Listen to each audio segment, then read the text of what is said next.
Hey guys, Natasha. Hari ini kita akan ajak kalian untuk main ice skating. Sekarang aku lagi ngantri. Dan kita udah di dalam sekarang. Dan kita lagi mau ganti sepatu dulu ya. Dan ups, hati-hati kalian akan lihat kaos kaki aku. Yang pertama akan muter adalah Marian dan Aurelia karena aku belum pernah sama sekali main ice skating. Jadi aku ya ngeliat-ngeliat dulu di pinggiran gitu kan karena aku nggak tahu caranya kayak gimana. Jadi aku akan serahkan semua ke mereka berdua untuk kasih lihat aku gimana cara mainnya. Oke. Nah, ini adalah situasi aku di mana aku sedang merembet-rembet, ya kan? Ini mengingatkan aku waktu aku habis operasi sesar anakku. Jadi waktu aku mau ke kamar mandi ini ceritanya kayak begini banget nih, ngerembet ketakutan. Akhirnya aku bilang sama Marian, udah deh, kamu muter dulu aja deh, karena aku masih memberanikan diri. Karena aku nggak berani banget untuk berdiri tanpa pegangan, itu aku nggak berani. Dan aku kasih lihat gimana dia bermain ice skatingnya, karena pada zaman dahulu kala dia ini adalah pemain profesional. Jadi ya gak bisa dibandingkan sama aku yang hanya merembet-rembet ya kan. Oke, dan ini sekali putaran lagi Aurelia sendirian. Karena anak-anak di Jerman itu rata-rata mereka bisa ya main ice skating. Karena apa? Mereka bisa main sepatu roda. Jadi kalau di Indonesia kan gimana dong ceritanya ya kan? Memain sepatu roda bingung, ntar ketubruk dari belakang, ketubruk angkot ya kan, apalagi di Jakarta. Nah, ini adalah kali pertama aku jatuh guys, jatuh iya kan, karena aku mau coba-coba lagi nih. Udah deh, coba-coba dulu deh, berani-berani, karena kan aku ngeliat mereka muter-muter gitu kan jadi ikut pengen juga kan. Dan ternyata lihat ini, aku tergeletak di lantai. Ya akhirnya kan aku jadi takut lagi kan, apalagi udah jatuh kayak gitu rasanya jadi kapok. Jadi aku berhenti di situ lagi dan lihat kanan kiri lagi dan tanya sama anakku gimana sih tipsnya biar nggak jatuh dan bener-bener bisa stabil. Karena ini bener-bener kali pertama aku berdiri di ice skating dan tanpa bisa main sepatu roda sebelumnya ya kan, jadi nggak ada keseimbangan meskipun aku kurus kan, cuman keseimbangannya tuh agak-agak gimana ya, tetap aja lah kayaknya tuh berasa itu ketakutan banget karena licinnya tuh minta ampun gitu. Kelihatannya sih enggak, cuma berdiri situ langsung licin kayak gitu kan.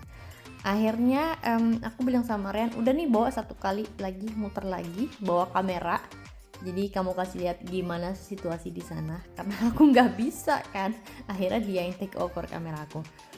Nah, nggak sengaja anakku ketemu sama teman-temannya. Jadi ini teman-teman kelasnya dia, namanya anak-anak ya, jadi heboh gitu. Dan akhirnya Marian bawa kameraku untuk muter-muter kesini. Jadi dia ini bisa lancar ice skating kayak gini karena dia udah selama 16 tahun kayaknya dia main ice skating. Jadi pertama kali dia main tuh dari umur dia 4 tahun dan dia akhirnya ke salah satu klub di mana dia tinggal waktu dia masih kecil, dan akhirnya ya menjadi pemain profesional lah ya istilahnya kayak gitu. Sampai dia menemukan aku yang masih merembet di sini udah kayak mini tapi udah nggak tahu malu lagi deh, masa bodo amat karena aku bukan satu orang aja di situ yang merembet karena banyak banget orang ternyata yang nggak bisa juga main ice skating dan mereka juga merembet. Tapi meskipun merembet kayak gitu, itu tuh capek juga ya, karena kan itu kita harus nginjeknya tuh bener-bener nginjek, dan karena nggak ada keseimbangan sama sekali ya, nggak bisa main ya nggak punya keseimbangan gitu. Jadi itu bikin kaki kita juga capek gitu.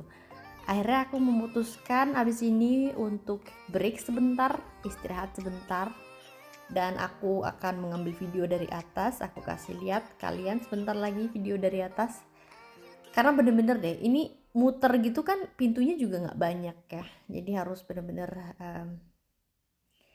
ya bener-bener cari pintu lagi keluar supaya aku bisa keluar lagi gitu, karena nggak setiap beberapa meter itu pintu. Jadi di sekitar sekeliling kayak gini tuh cuma ada 2 pintu. Jadi kalau udah ngerembet ya harus bener-bener nyari pintunya lagi, dan itu harus arah kan jalannya kan, kalau ngelawan arah nanti ketabrak dong ya. Dan ini situasi di atas, jadi ini kita semua harus break, kita harus stop main karena mereka harus ngelicinin lagi istilahnya, karena kegesek-gesek itu kan jadi ya kayak es serut gitu ya, keluar-keluar gitu. Nah ini harus dibersihin lagi biar licin lagi kayak gitu. Dan sebelum kita main ini itu kan kita main di sini jam 4 apa jadi jam 2 sampai jam 4. Nah jam 8 malam mereka akan tanding di sini. Jadi tanding si Husky Castle itu nama grupnya gitu.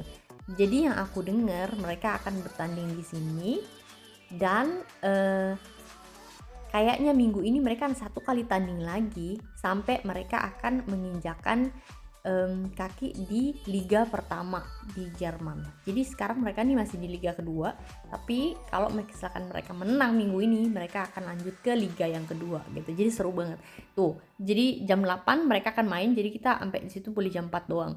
Jadi ya gitu, sebelum kita main kita ditanya dulu ini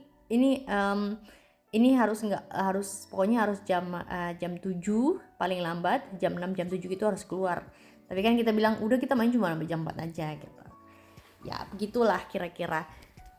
Dan selama di sini aku nge-record itu aku harus pakai record suara aku karena mereka kan pakai musik ya di sini. Jadi aku nggak mau kena copyright. Jadi aku harus nge-record suara aku dan menjelaskan bla bla bla bla bla seperti itu gitu. Jadi sebenarnya selain kita bisa main ice skating yang kayak begini, ternyata di sini tuh ada ice disco. Jadi ada kayaknya event tuh selama seminggu sekali atau 1 bulan sekali gitu tuh ada kayak event namanya ice disco. Jadi itu bakal gelap dan penuh sama musik disco kayak gitu. Jadi itu hanya bener-bener orang yang bisa main ice skating ya, yang kayak aku lupakan saja ya kan, nggak akan bisa. Sebentar lagi kalian akan lihat aku ditarik sama Marian dan anakku harus ngambil video dari luar karena lebih gampang. Dia bilang come, sekarang saatnya kamu coba. Akhirnya dia tarik aku bilang jangan cepet-cepet aku nggak bisa gitu, jangan, karena mereka dia tuh narik tuh kayak yang biasa aja gitu. Nah aku ngerasain kan itu cepet banget kan akhirnya guys. Rasa ketakutanku tuh yang bener-bener takut bener. Nah ini dimana aku bener-bener jatuh. Untung dia megangin aku ya, jadi jatuhnya tuh seakan-akan kayak pelan-pelan gitu, landingnya soft and slowly gitu kan. Sebenarnya tuh enggak yang kayak gini. Itu karena dia tarik tangan aku. Kebesokan harinya tanganku sakit semua, bener-bener yang otot-otot tuh kaku semua. Thank you for watching ya guys.